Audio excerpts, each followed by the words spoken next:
Om Bhairavāya Namaha. Om Kamahakyāya Namaha. Om Hingulambikāya Namaha.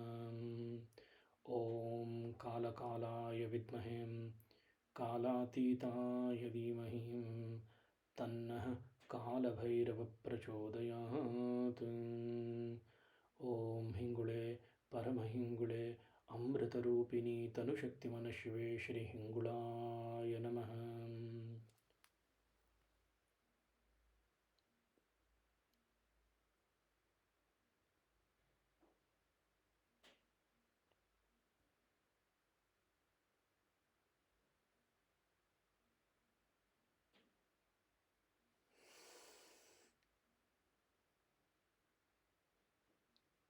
Namaskaram.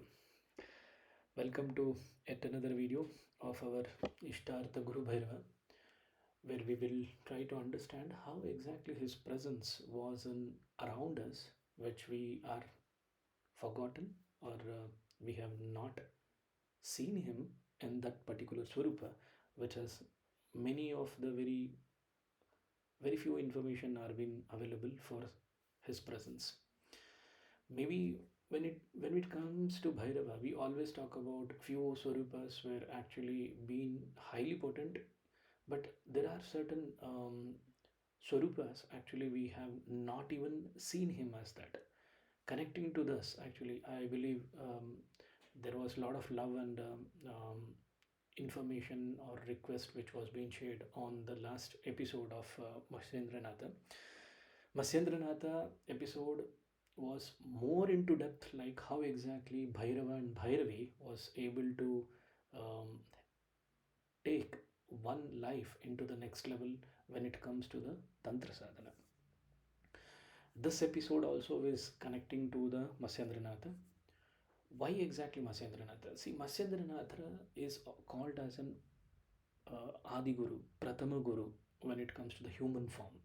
And how exactly he was being tagged or entitled as Prathama Guru is, it is almost, we can call it as he's a Swarupa of a Bhairava. Many of the stories, again, when it comes to Matsyendranātha, everyone has a different stories. I have read almost like 18 different stories, out of which actually there are very few which are very unique.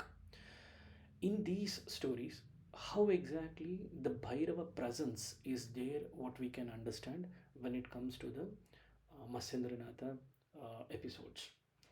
See, in this episode, it is a continuity of the Matsyendranātha, Adi Guru Matsyendranātha, especially how exactly he became a Mahavatara. In this particular storyline, you will be understanding how exactly he is connected and how exactly his presence became the Tattva of Bhairava Guna, where he was able to become the the Lord of the Fishes. So, and how exactly this boon was given and who had given this boon, we will talk about this in detail. So, before that, let me just invoke all my gurus as well as um, my Parapirita Guru, who is actually blessing me with all this information. With his grace, I am able to get this information in front of you.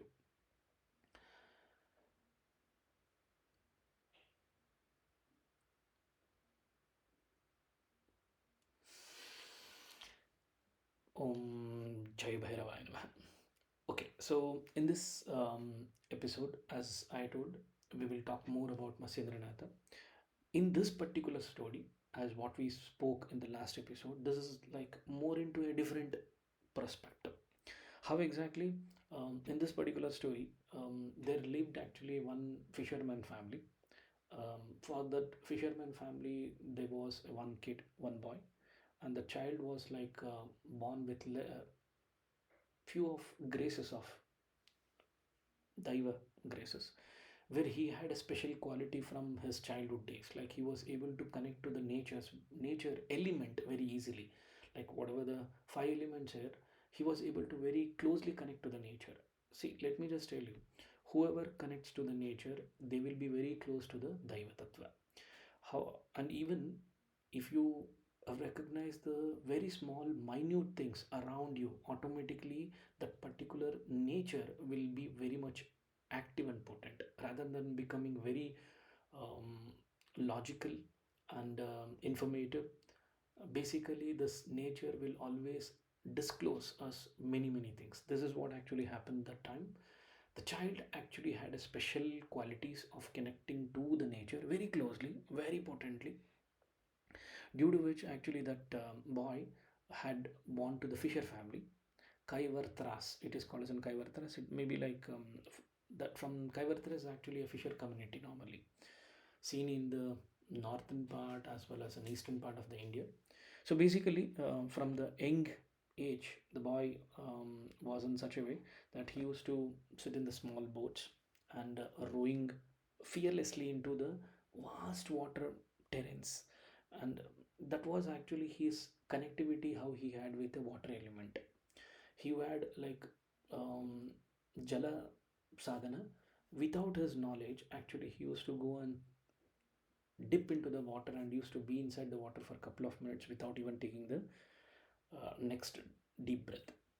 This was actually his boon. As I told you, he had got a five elemental principles with his boon or a gift from his childhood days, and that's what actually made him very special. Fearlessly, when he used to go into the vastness of the water, casting his net with a faith as well as a patience. He used to, from his forefathers, whatever he had learned about catching the fish, he used to continue the same thing. But he used to go alone and he used to do all this stuff. And the rhythm of the wave of the fest meditation also happened to him in the same way. It happened like actually he used to, whenever he used to go to the fishing, he used to feel that actually there is a something more energetical which is pulling him towards this kind of an activity. And he used to go into the deep of the seas and he used to actually try to explore the certain spaces where actually he used to um, get the fishes and get back to the shore. And his parents always used to be spectacle how this small kid of 8 years, how he is able to get this kind of such kind of qualities with him. And one day it happened in such a way, like while rowing into the ocean, it is being said two ways. One as a river bank in few of the stories, but in few of the stories as an ocean. In the once he was going inside the river bank, it is being said that near to the sacred water of the Ganga, it is being said that, and actually at the bank of the Ganga, around Sundarbans. Sundarbans is actually like normally a very sacred place where it has been said. This is one clog of story, and the other clog states that once he went into the sea, in the depth of the sea, he was able to identify one magical island, and that magical island were actually group of Brahmins, sages. Okay, sages basically were trying to perform some mystical, spiritual rituals in that particular island. But other story, as I told you, it is a um, like sacred water of the Ganga, perhaps in Sundarbans is what actually it has been written in Skanda Purana. But again, as I told you, I'm not trying to authenticate which is the right one. Here we will try to understand what is the essence from the this particular storyline which is connecting our to our Istartha. The sages were actually performing the certain rituals, very crucial as well as a critical mystical rituals in that particular island in Sundarbans. And it happened in such a way their eyes were very means their eyes were closed and they were chanting repeatedly chanting, filled with the air and as well as with the divine vibration. I know, I believe you would be knowing it. When it comes to the certain rituals, there is a mantra, tantra and yantra. They will try to perform it, and these sages trying to perform this, all including this strange peace surrounding them was being active. And the boy was able to notice this very closely, that how this particular space is so vibrant, so energetic, by just by actually reverberating with those mantras, or reverberating with that energical musical notes. Maybe he did not knew that even it was a mantra also.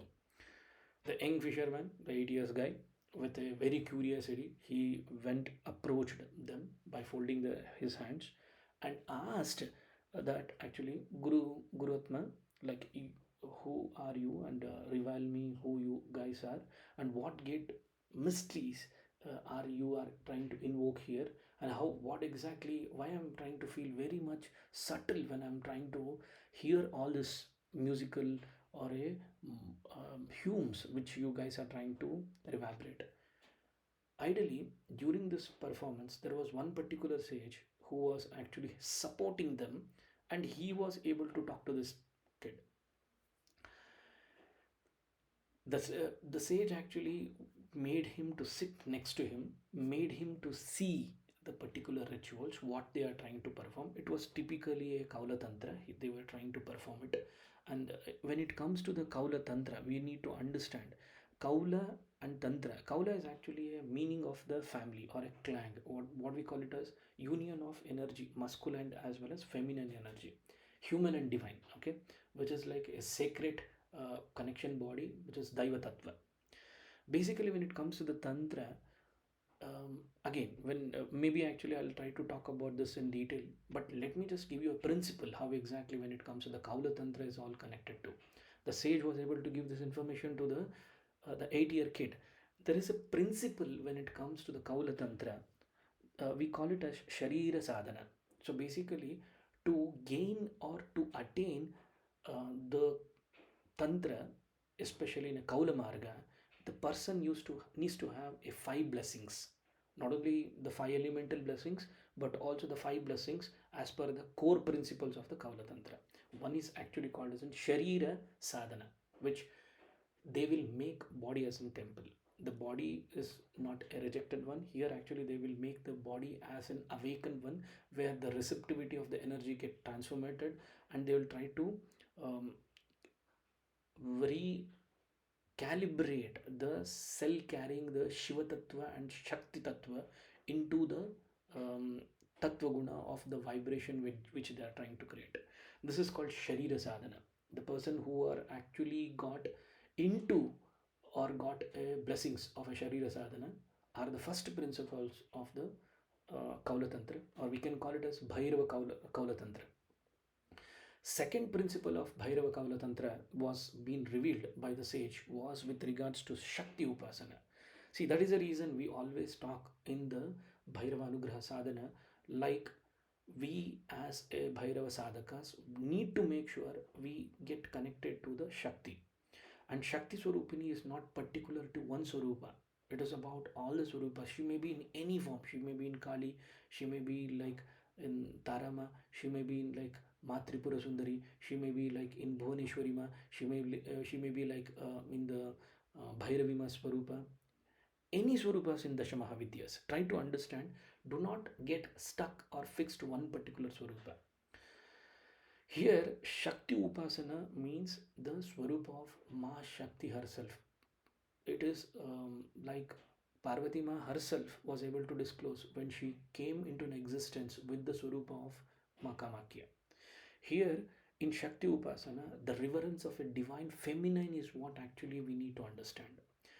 The sage was able to tell how exactly feminine worship can actually enable the sadhaka to understand, and whatever they were able to try, he was able to give a disclosed information that this is called mantra, this is the types of the yantras we normally create, and these are the puja vidhanas which we perform, and that is the reason actually the space actually we are able to see the energetical vibes, and they are trying to invoke certain energies into this particular premises. Here, when sage was able to tell all these things, he was able to disclose the third principle of Bhairava Kaula Tantra. Core principle was about Aham Bhairavam. But before this Aham Bhairavam, let me just take you back to the second Shakti Upasana. When it comes to the Shakti Upasana, attaining to the Devi is next to impossible unless we attain yoginis. Okay, there is certain things like when you 64 yoginis, unless we do the upasana of the yoginis and the Chaushad Bhairavas, like 64 yoginis as well as 64 Bhairavas, it may be like in the Swarupa of Ma supporting in the Swarupa of a Dakinis or Mahashaktis. Attaining to the Devi Swarupi is not is not next to the impossible. So whenever they perform any kind of a um, Kaula Tantra, normally the Ma um, yoginis, dakinis, as well as mahashaktis are being involved. They are the different swarupas. Don't go into the name tag as like yogini, dakini, shakini. No, don't go into this. They are the feminine, energical, reverberating energies who are given a authority to take care of those kind of energy circles. Okay, unless you tap into that kind of an energy circles, you will not be able to enter into the core principles of the Kaula Tantra. Here, Ma actually is the inner force of the consciousness, and she only opens up when actually we tap on this particular energies. So those information was able to share by um, the the particular sage to the kid. The third core principle he was able to share was with regards to the Aham Bhairavam. What is this Aham Bhairavam? Bhairavam, Aham Bhairavam is like a, I am the infinity. Bhairavam, the word is actually the infinity. It is not about the person. Bhairavam is about the Kala. He who take cares, governs entire cosmic timeline, time frame is called the time scale. And for this entire time scale cannot be calculated because it is an infinity. So Bhairava is nothing but infinity. So understanding the third principle is about what the sage was able to explain to the kid was Aham Bhairavam, like who is Bhairava, how exactly his swarupas are there.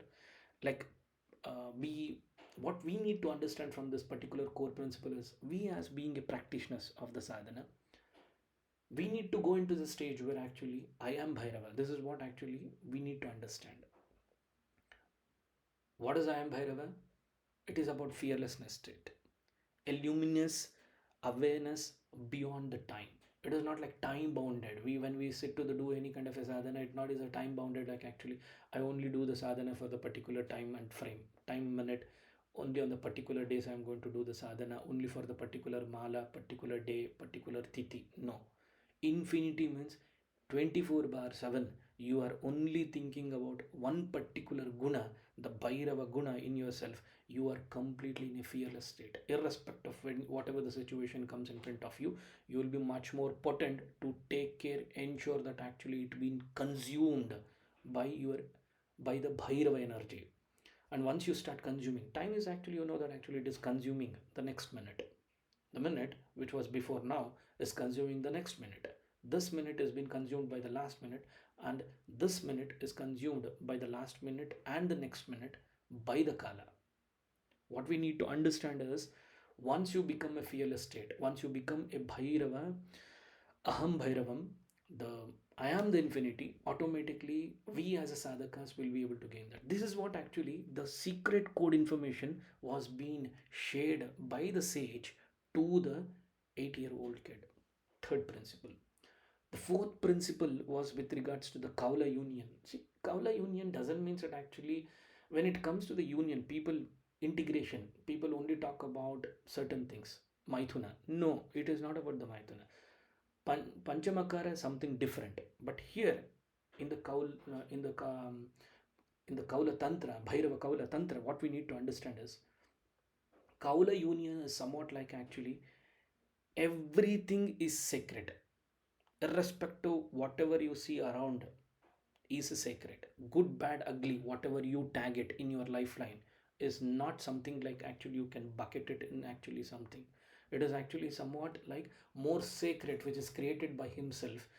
Even we call it as when it comes to the ma, especially feminine, when she is a rajaswala in the monthly cycles, we normally tell that actually she should be outside of the she should not come inside the temple and she should be sitting in the corner of the house because of her energies are very less. One part of is it correct, her energies will be actually reverberating. So she is being asked to take the rest. Doesn't mean that actually she is being cornered.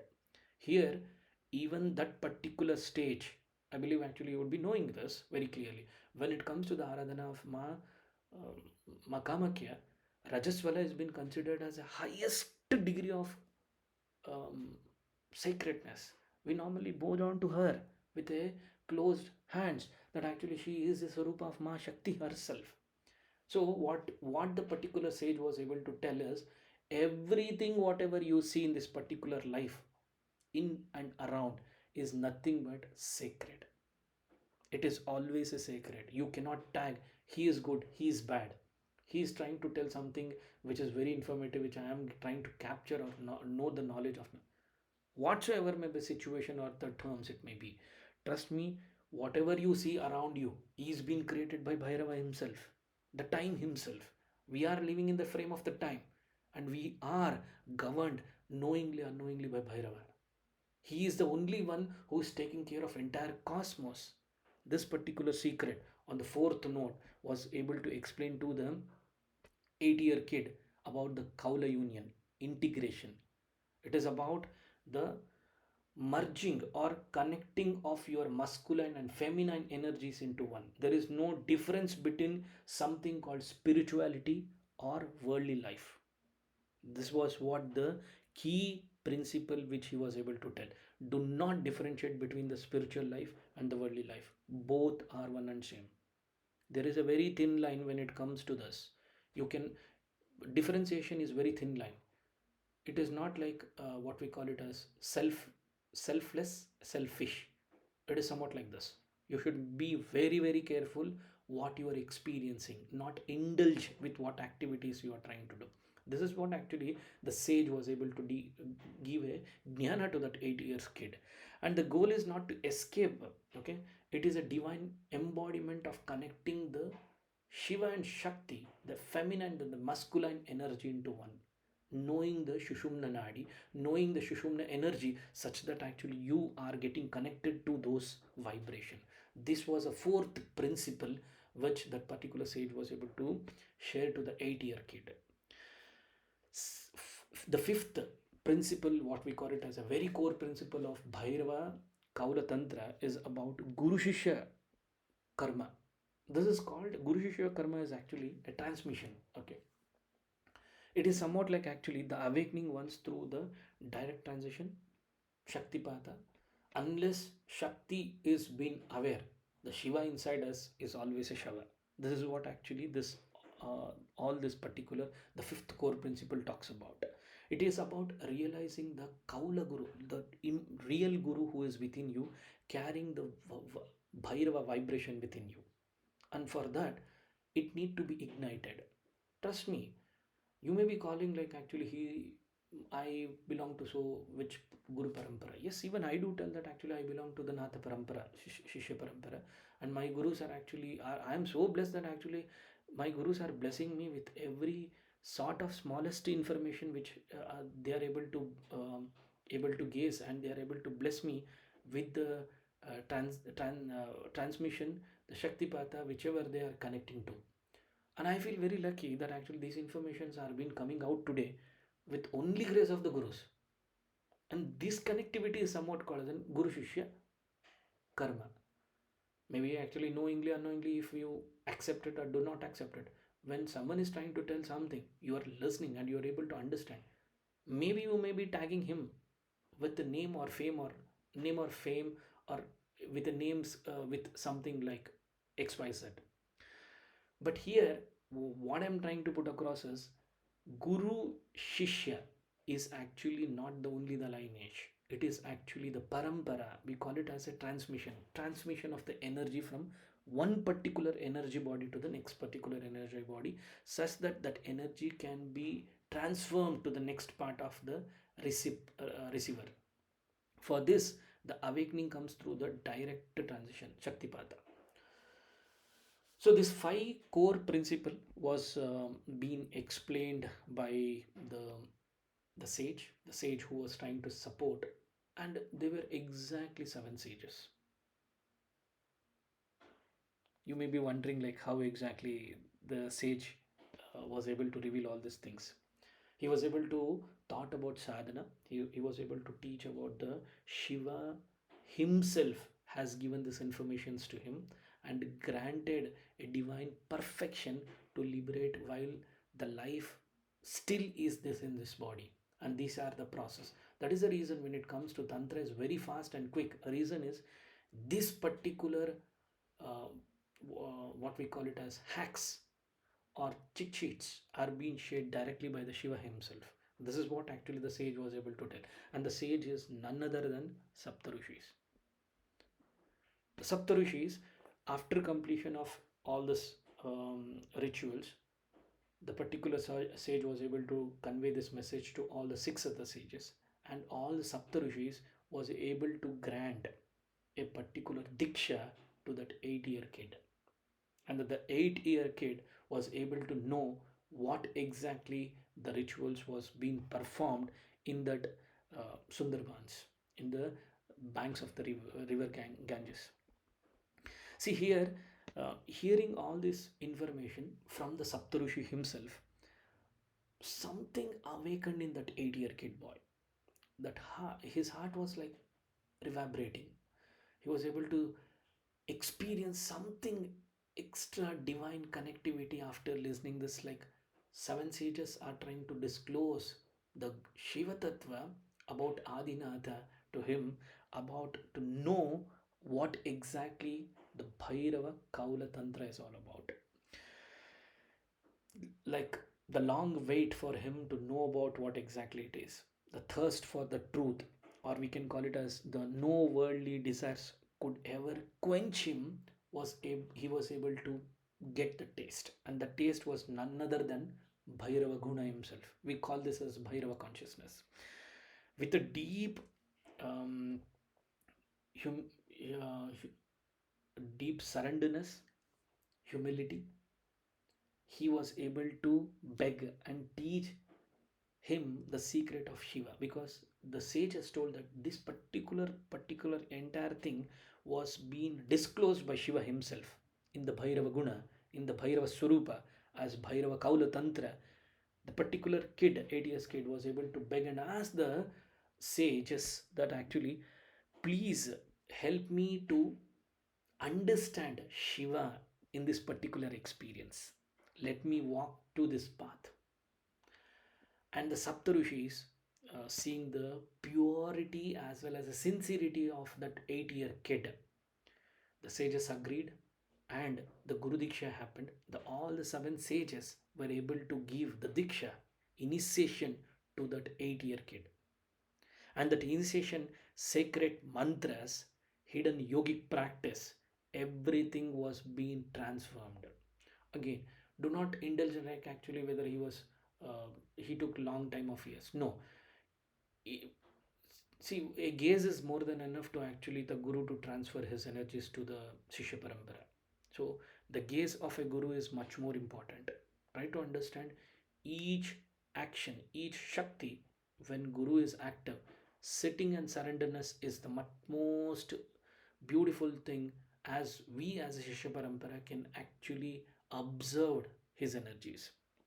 Here, Saptarishis were able to transform all these energies to him. After initiation, it happened like actually the sacred mantras was being revealed to him.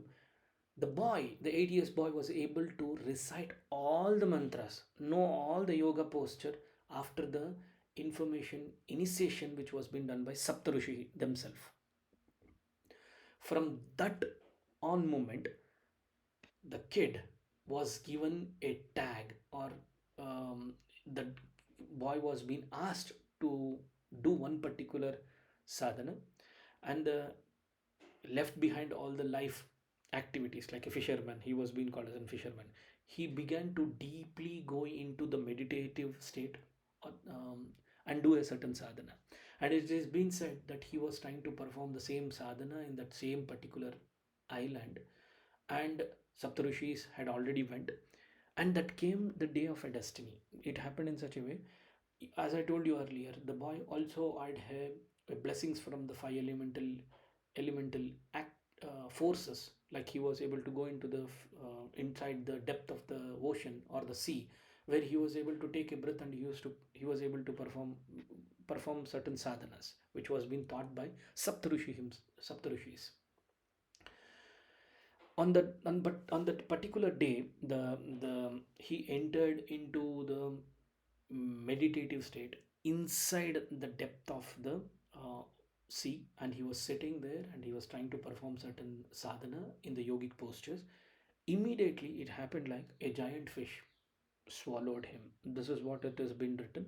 The giant fish was able to swallow the 8-year kid, moving, driving, well, swallowed him whole completely. And but it was not accident, let me just tell you. It was like it had a destiny, and it is not actually it ate him, it swallowed him. Okay, it swallowed him wholly.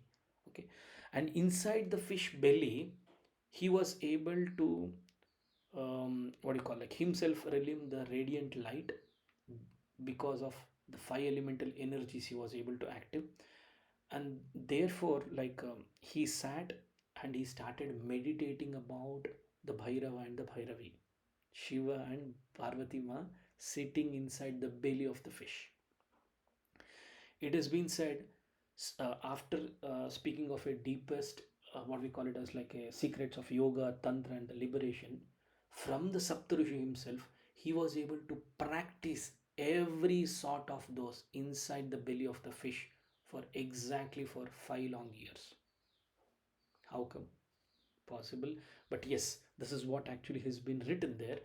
For 5 long years, he was able to do a sadhana inside the stomach of the fish, hidden within the fish.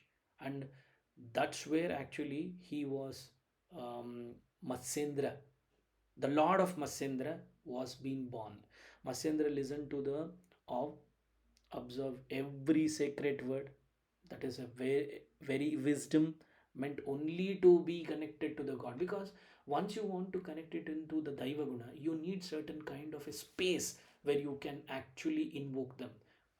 Beautifully, the kid was able to get the space in the stomach of the fish, womb of the fish, where that particular womb became a sthala for him, kshetra sthala, where that particular sthala was able to disclose, give an energy vibes to him, such that actually he was able to practice whatever the Saptarishis was able to teach him.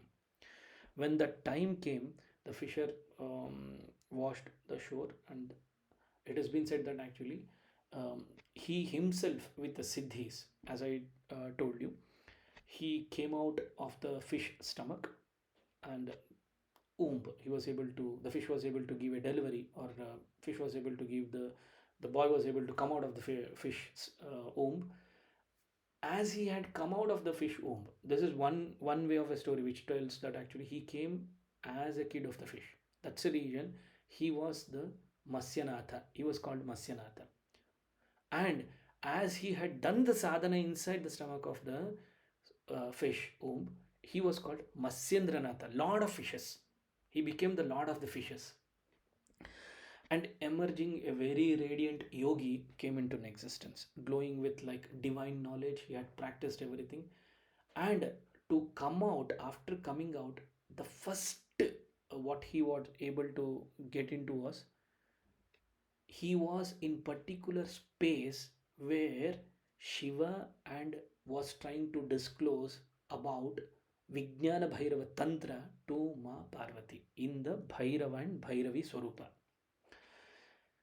The timings was in such a way, the kid was able to come out of the 12 years kid was able to come out of the fish womb, and that particular space where he was able to listen the disclose of the Shiva himself about all this 112 12 ways. And when he stood in front of him, and bowing in front of the Shiva, Shiva was first able to recite his name as Matsyendranātha, and from that day onwards, he was being called Maha Avatara Purusha Matsyendranātha, where he is being given a boon from the Shiva, that all this 112 ways which was being said to the Ma Parvati, he is going to take this 112 ways of liberation to the humankind. And that's the reason he is being so called as Pratama or Adi Guru. And here, after the kid was able to listen all the episode, there is one particular storyline where Shiva was able to actually smile and listen that actually when Parvati Maha slept, and that kid was trying to understand everything, and he used to hunkara, he used to give hunkara like every stories or every the 112 what we call it as karakas, or we call it as the paths, 112 paths, when which was being disclosed by the Bhairava to the Bhairavi. He was able to Ma was able to go into the sleep at certain point of the time, and this particular kid was able to listen, and he was able to give a hunkar. And Shiva knew knew that actually this kid is able to listen to him, and he smiled and he blessed that one, the 12 years kid. Since you have been born again from the womb of the fish, since you have been born from the womb of the fish, you shall be known as Matsyendranātha, the Lord of the fish. This was the gift or the boon where Shiva himself was able to give it to him. So try to understand. Don't go into the logics as when it comes to the mythology or when it comes to the Daiva Tattva. Logic becomes illogic. Only thing which get connected here is his gunas. Once you get surrendered to him, once you know about him much more in detail, what we will try to, everything around us will start opening in his own ways. When Shiva was able to tell him as you have been born from the fish stomach, so you would be called as in Matsyendranātha, bringing the light to those lost of the darkness, and shall attain a eternal perfection of 112 ways of liberation. You would be considered as a Adi Guru. From that step onwards, he became the like Pratama Guru of this Kaula Guru Parampara, or we call it as Nath Parampara. Matsyendranātha being the, we can call it as actually he was a first sage who was actually formed this Natha Parampara. Blessing by the Guru, blessing by his Guru, by Bhairava himself and the Saptarishis, Matsyendranātha bowed down, and he started his sacred journey, where actually he wandered around a different places, from one space to other space. He was trying to go from one space, one place to other place. It has been said that actually from all the way from the north, from the Ganga, Varanasi, he was able to come to the south. See, that is the reason even in south, Kaula Sampradaya is been very, very active. And if you see how this is very active, the kings used to practice this. This is a story actually get connected to it.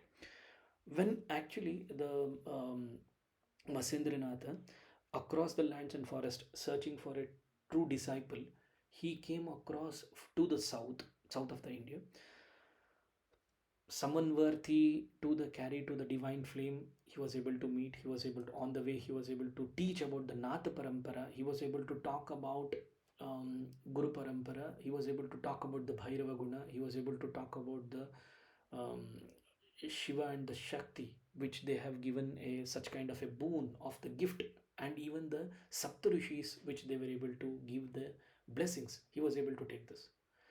And it is also been said Dattatreya Mahaguru was came in the Swarupa of the Saptarishis, and they were able to give this particular information. He was able to understand when he was trying to sit in one particular stage where he was able to see that all Saptarishis are the Swarupas of Dattatreya Swarupa, and they were able to give this information to him. So he carried all these spiritual informations, and where he was trying to search for the disciple where this Kaula Sampradaya can be spreaded, or Nath Sampradaya can be spreaded. For many years, actually, he roamed, his voice echoed, or he called for the wisdom, yet not merely like very few were able to listen to him. It has been said that actually all the way from he came from north to the south part of the India, One day he met a great Chola king. The We do not have the name of that particular king, but it has been said that actually he was able to meet one of a king, Chola dynasty, where the Matsyendranātha chanted strangely and powerful words. He spoke about uh, some from Nath Sampradaya, from he was able to talk, and that particular words was not, he was not able to understand. The king was not able to understand what exactly that sage is trying to say, the Matsyendranātha, what he is trying to say, but he was able to understand one thing, that actually there is something strange, there is something powerful the sage is trying to share, which he need to learn, he need to scholar, he need to understand all this stuffs.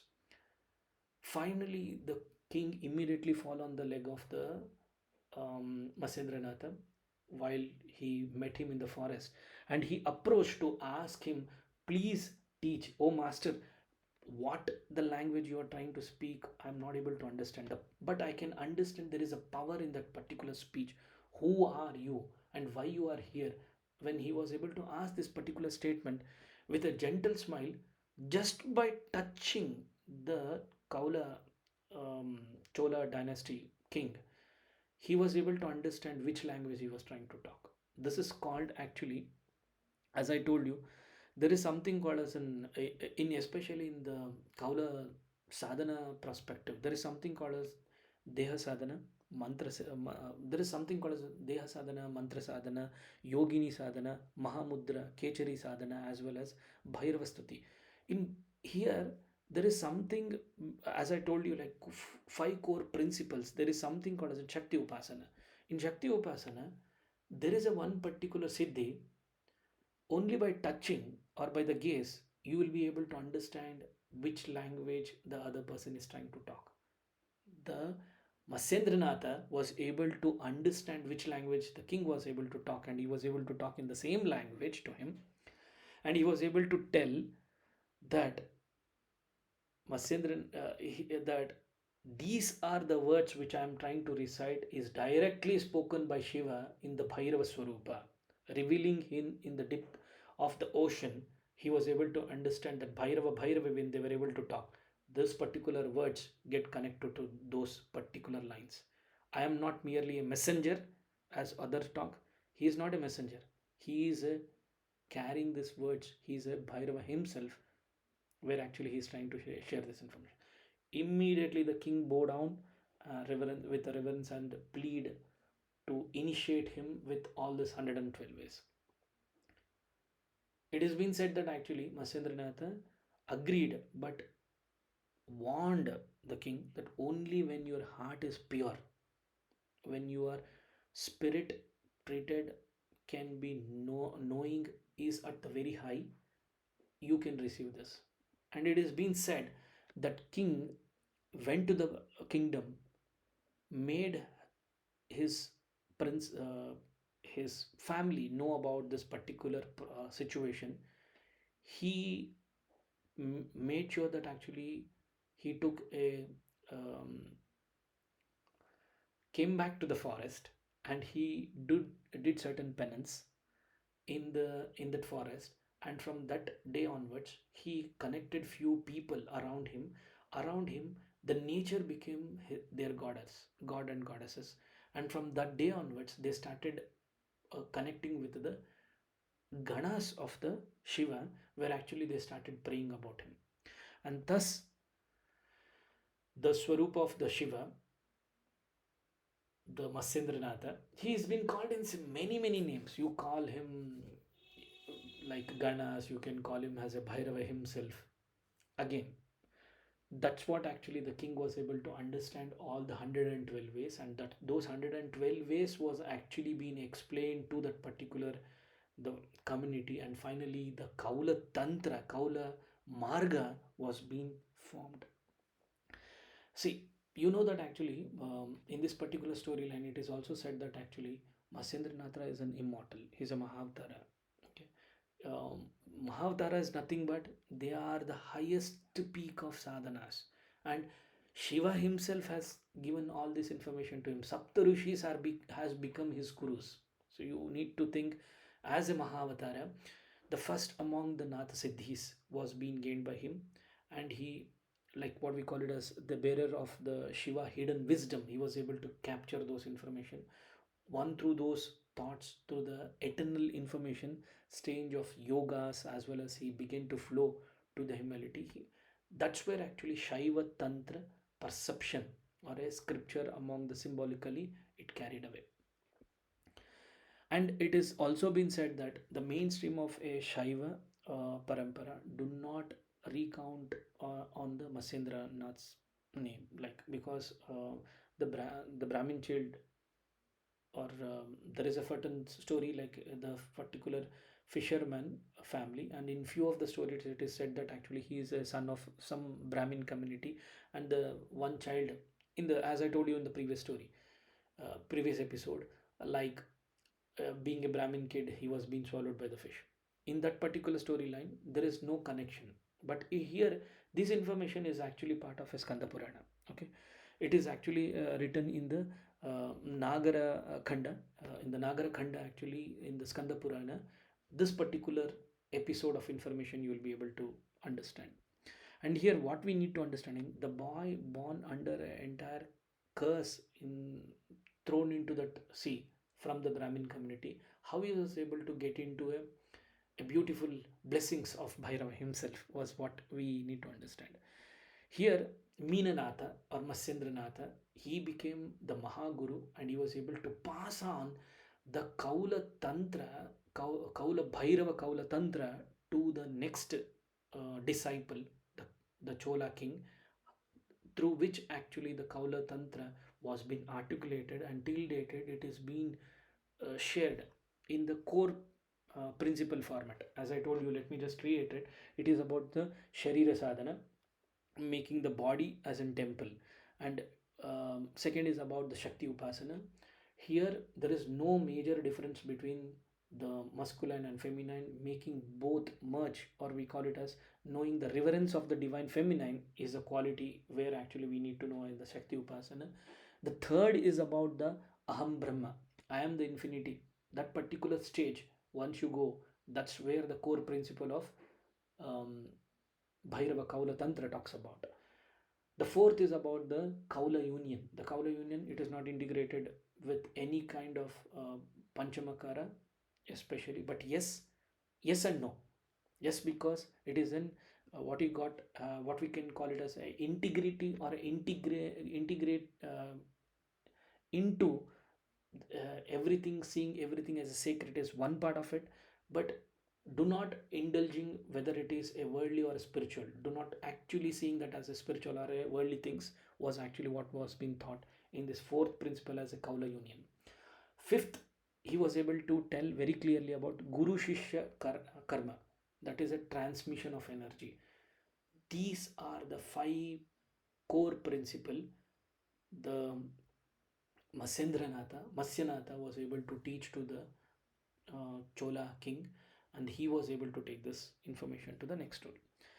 And here in this particular story, um, there is one more beautiful story which is got connected when it comes to the Nath Sampradaya. Maybe seeing the time frame, I'm just worried whether I need to continue in this particular episode, or what exactly I need to do. But still, what I will try to do is I'll try to uh, revamp, quickly share this information. See, in this particular story, it is a different line of a story when it comes to the Matsyendranātha. He, when he was actually wandering across the sacred lands, carrying with the flame of a divine wisdom, which was Saptarishi was able to give it to him, Dattatreya Swami was able to give it to him. He was able to carry this forward into the sacred, into the Kaula as well as a Nath Sampradaya, which is still alive today because of his intense tapas and the information got from the Daiva. He was able to share. This is the reason he was able to trying to find the right disciple, where actually this sampradaya has been carried forwarded for the 1,000 more years. And that is the reason it till dated Kaula Sampradaya and Nath Sampradaya actually goes hands in hand. And that is the reason it's still alive. And there was, he was not an ordinary yogi, or like he was one upon like Shiva as a Bhairava himself. As Bhairavi, blessed his path, and she was able to support the Matsyendranātha that you being the shadow of the Bhairava carry this information Nath Sampradaya to the next lineage. In the time actually Gorakhnath came into his life, because the Gorakhnath, there is a beautiful story how exactly Gorakhnath came into existence, all because the blessings of Matsyendranātha. He gave a blessing to one of the feminine, where he actually born in the cow dung, space of a cow dung, in the go shed. That is the reason actually he was being called as in Gorakhnatha. But again, he took this Yoginatha, or what we call it as Yogi Sampradaya, Natha Yogi Sampradaya, to the next level.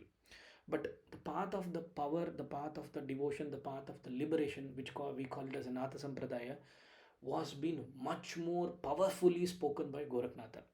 But here, what we need to understand is, at that given point of time, when um, Matsyendranātha was trying to teach this, only few people, especially when he was trying to teach from north to south, in the north, especially in the Nepal, especially in the Nepal, Assam, as well as the Bengal, east part of the India, many of the Matsyendranātha disciple were able to, because when he was wandering and he was trying to teach about 112 ways, these are the places where actually many of his disciples actually got connected to him.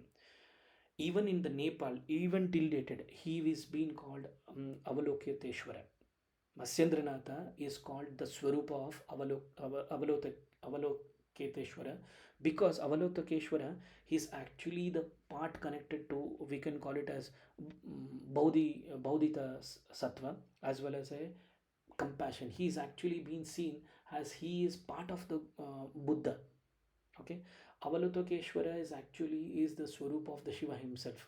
That is the reason, till dated in the scriptures, in the what we call it as Nepali scriptures, it is been said, written, that one particular Swarup of the Shiva came into for them to teach about the Shiva Guna, Devi Guna, Shakti Tattva, and that is none other than Matsyendranātha himself.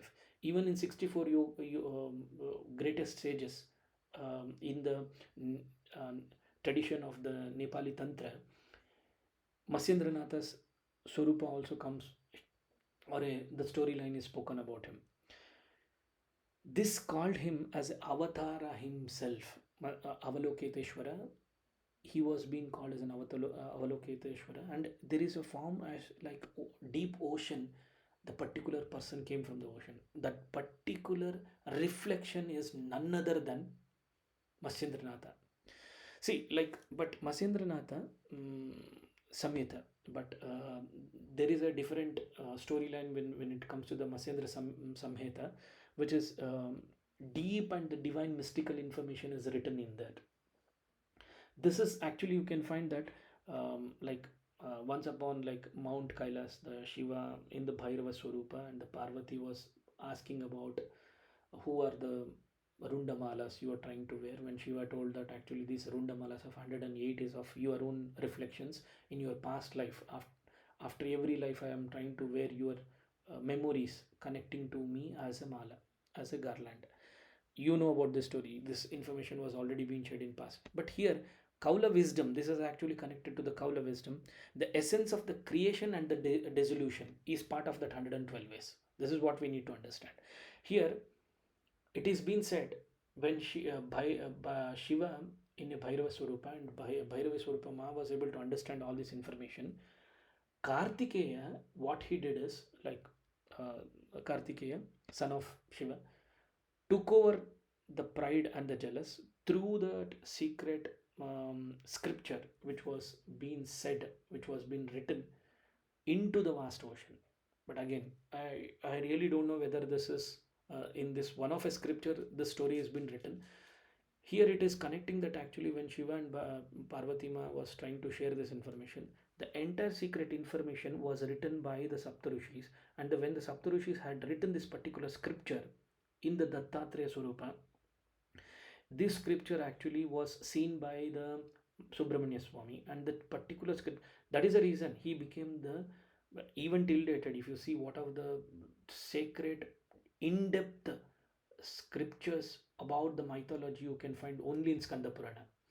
This was what rewritten by him in the Skanda Purana, or it was rewritten, said by him. To restore what was being lost, Shiva in the Swarupa of the Bhairava, he himself took the Swarupa of the Matsyendranātha. He was actually, it has been said that actually that 8 years kid which was being swallowed by the fish, he get complete transformated by the Shiva Guna, and he became Bhairava Guna himself. He became Bhairava himself, and that's the reason he is called Matsyendranātha, became the Lord of the Fish. Deep within the belly of the fish, I believe, living embodiment, it is really impossible.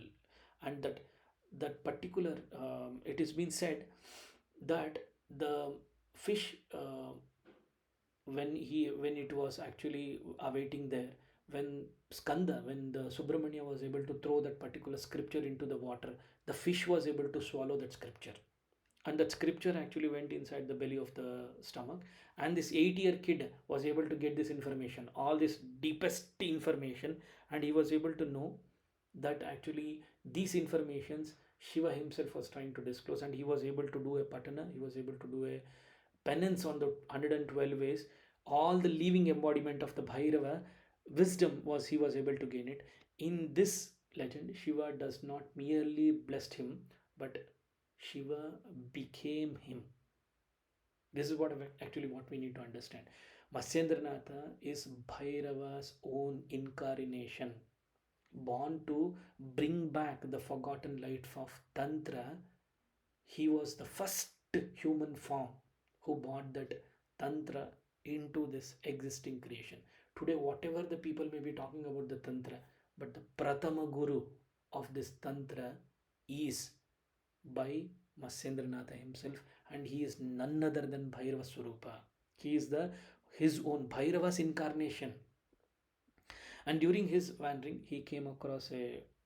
It has been said that actually, after he coming out of the womb of the fish, he actually went into the certain space of the cremation ground. He was able to invoke Hinglaj Mata. Again, you may be wondering why Hinglaj Mata is coming here. You know that for every Tantra, Shaktipata, Hinglaj Mata is being considered as a highest Devi Swarupini, where she can give a bestows. Similar to the Makamakya. If you see, even today, even in Kashi, even in till dated, Hinglaj Mata's energy are being bought back, and it is being kept by in that particular space. Here, what we when he was able to do a sadhana of the Hinglaj Mata, he was able to get the mass divine presence, and he was able to.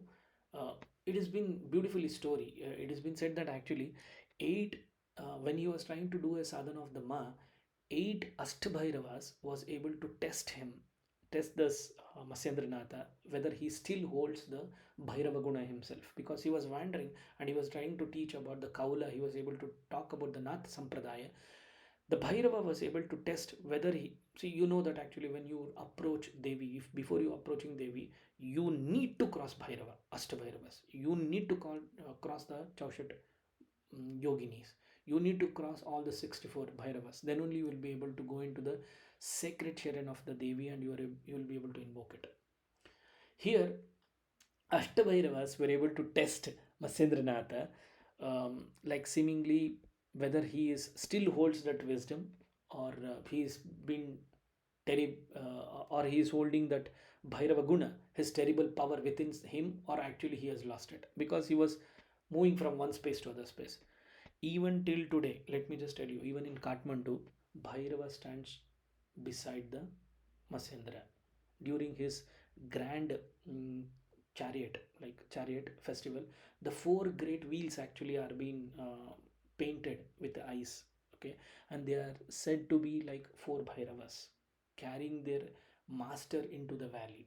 And what we need to understand from this is, there is not an this is not an actually what I'm trying to tell is about the ancient tales or ancient stories. Till dated, it has been practiced. Matsyendranātha and Bhairava are not two, they are only one. Even till dated in the Nepal, it has been followed. This particular practice has been followed. Where the Matsyendranātha walks, Bhairava guides us. We need to understand, He is not one particular particular one particular community, guru for the one particular community. He became the guru for the entire tantra loka. He, see, let me just tell you, where Bhairava speaks, that's where actually Guru Mahavatara Matsyendranātha revealed his own wisdom. Through this fire, Bhairava truth descended upon on this Mrityuloka, and we all are able to get his information, know about the Natha Sampradaya, Natha tradition. Adinatha Shiva was able to give this information to in that particular Swarupa, in the Bhairava, to this particular kid, the 12 years kid, and he became the Guru Parampara. He became the greatest primordial Mahavatara of the Gurus, and he became the Adi Guru. He became the first Guru of this humankind. He is the first human Guru for this humankind to talk, make people practice about Tantra. Followed by Gorakhnatha. Maybe actually we will talk about one that but beautiful story, one more story, how exactly Guru Gorakhnatha came into connection in this particular next connectivity. And again, all these things, what we need to understand is how exactly beautifully Bhairava presence is there in all these beautiful tales, and how exactly till dated he is being done aradhana. See, let me just remind you, when it comes to the Bhairava Kaula Tantra, which was, as we spoke earlier, about the core principle, as well as a Bhairava Kaula Tantra, which was being explained, there are um, identically certain tantras which talks about core information about Bhairava Kaula Tantra. One is about Rudramalaya Tantra. Okay, Rudramalaya Tantra gives a very deepest information about till dated the connectivity about the entire secret liberation information which talks about how exactly Tantra. And this has been also been said. This is written from Chola or in south part of the India, Rudramalaya Tantra. There is one more tantra called as Veera Tantra that also talks about Bhairava Kaula Tantra. There is one more called as an Kaulagnya Nirnaya. Kaulagnya Nirnaya is revealed by Matsyendranātha himself in his 18 scriptures which he has written or shared to the humankind. This is one among it, Kaulagnya Nirnaya. This has complete information about the what we call it as like Bhairava Kaula Tantra until dated. Trust me, this you may be finding few of the scriptures are available on the online, but my request to you is please don't go into that and try to explore yourself. Do not do that mistake. It has to come as per the core principles. Hope you remember about the core principle. The fifth principle is all about the Guru Shishya Karma, transmission of from a Guru himself.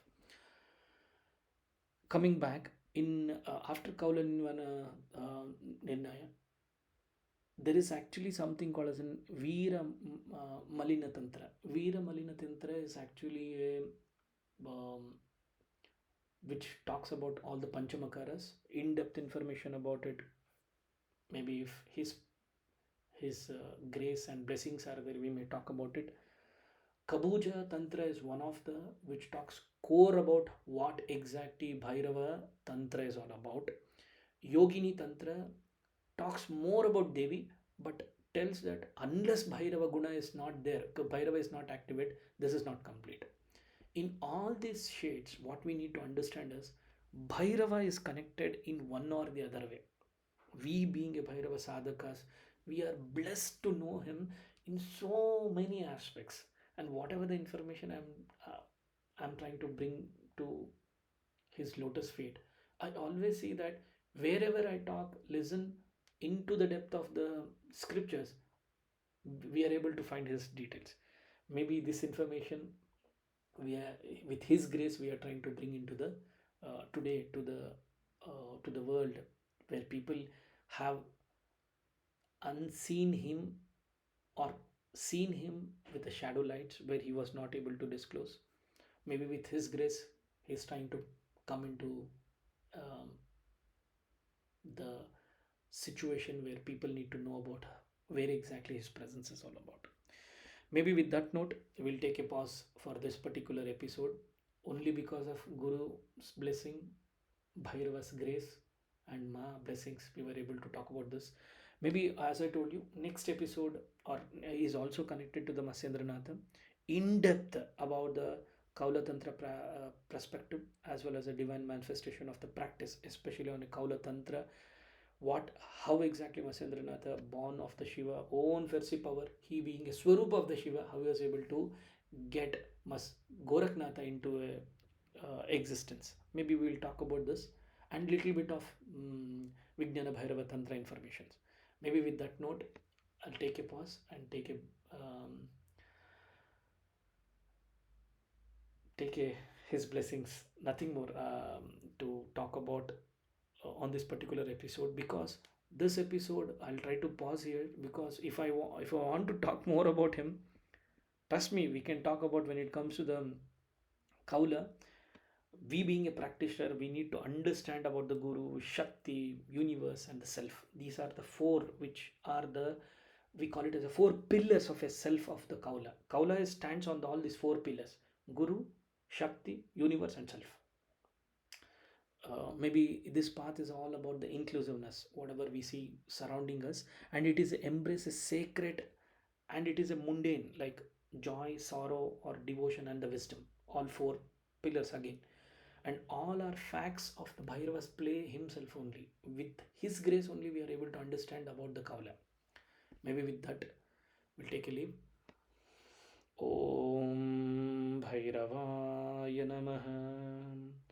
Om Kamakyaya Namaha. Om Hingulambikaya Namaha. Om Kalakalaya Vidmahe Kalatītāya Dhīmahi Tanno Kalabhairava Prachodayāt. Om Hingule Paramahingule Amritarupini Tanushakti Manashive Shri Hingulaya Namaha.